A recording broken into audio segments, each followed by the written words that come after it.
오늘은 부활제 4주간 수요일입니다. 사도행전의 말씀입니다. 그 무렵 하느님의 말씀은 더욱 자라면서 널리 퍼져나갔다. 바르나바와 사울은 예루살렘에서 사명을 수행한 다음 마르코라고 하는 요한을 데리고 돌아갔다.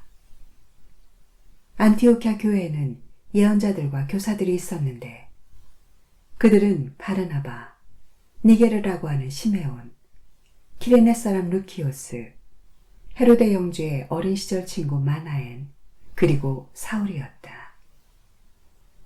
그들이 주님께 예배를 드리며 단식하고 있을 때에 성령께서 이르셨다. 내가 일을 맡기려고 바르나바와 사울을 불렀으니 나를 위하여 그 일을 하게 그 사람들을 따로 세워라. 그래서 그들은 단식하며 기도한 뒤 그 두 사람에게 안수하고 나서 떠나보냈다. 성령께서 파견하신 바르나바와 사울은 셀레우키아로 내려간 다음 거기에서 배를 타고 키프로스로 건너갔다. 그리고 살라미스에 이르러 유다인들의 여러 회당에서 하느님의 말씀을 선포하였다. 주님의 말씀입니다.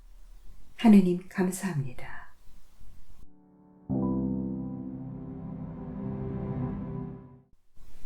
요한이 전한 거룩한 복음입니다. 그때에 예수님께서 큰 소리로 말씀하셨다. 나를 믿는 사람은 나를 믿는 것이 아니라 나를 보내신 분을 믿는 것이다. 그리고 나를 보는 사람은 나를 보내신 분을 보는 것이다. 나는 빛으로서 이 세상에 왔다. 나를 믿는 사람은 누구나 어둠 속에 머무르지 않게 하려는 것이다. 누가 내 말을 듣고 그것을 지키지 않는다 하여도 나는 그를 심판하지 않는다. 나는 세상을 심판하러 온 것이 아니라 세상을 구원하러 왔기 때문이다. 나를 물리치고 내 말을 받아들이지 않는 자를 심판하는 것이 따로 있다.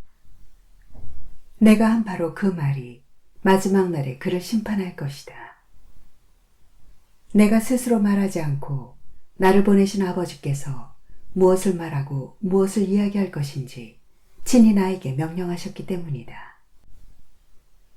나는 그분의 명령이 영원한 생명임을 안다. 그래서 내가 하는 말은 아버지께서 나에게 말씀하신 그대로 하는 말이다. 주님의 말씀입니다. 그리스도님 찬미합니다.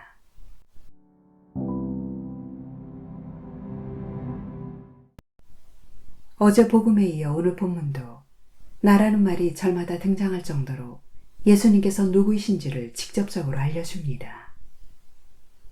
무엇보다도 예수님께서는 큰 소리로 당신께서 하나님과 완전히 일체이신 분이심을 선언하십니다. 나를 믿는 사람은 나를 보내신 분을 믿는 것이다. 그리고 나를 보는 사람은 나를 보내신 분을 보는 것이다. 예수님께서는 하느님을 계시하고자 보내지셨고 따라서 우리는 예수님을 통하여 하느님의 모습을 보게 됩니다. 이어 빛과 어둠, 구원과 심판이라는 대조 개념을 통하여 당신의 두 가지 사명을 말씀하십니다.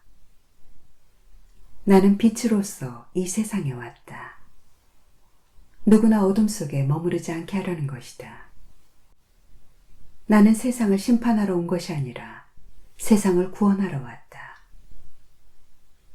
우리가 어둠 속에 방치되지 않고 구원받게 하려는 것이 그분의 사명이라는 말씀입니다.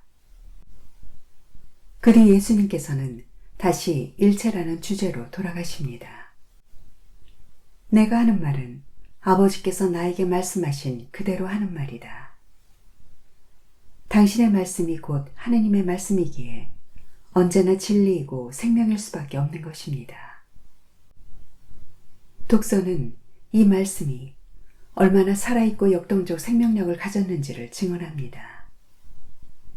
그 무렵 하느님의 말씀은 더욱 자라면서 널리 퍼져나갔다. 큰 소리로 말씀하셨다라고 옮긴 그리스말 크라조는 비명을 지르듯이 격하게 소리치는 행위를 말합니다. 아무리 말해도 받아들이지 않고 끝없이 증거와 표징만을 요구하는 유다인들에게 예수님께서는 마지막으로 당신께서 누구시며 무슨 사명으로 오셨는지를 격렬한 어조로 말씀하신 것입니다. 예수님께서는 우리가 어둠에 있지 않게 빛으로 오셨지만 우리가 여전히 소모적 의심으로 어둠을 붙잡고 있으면 그 빛을 마주하지 못합니다. 예수님께서 아무리 날마다 말씀을 통하여 단단하고 격렬한 어조로 경고하신다고 해도 말입니다.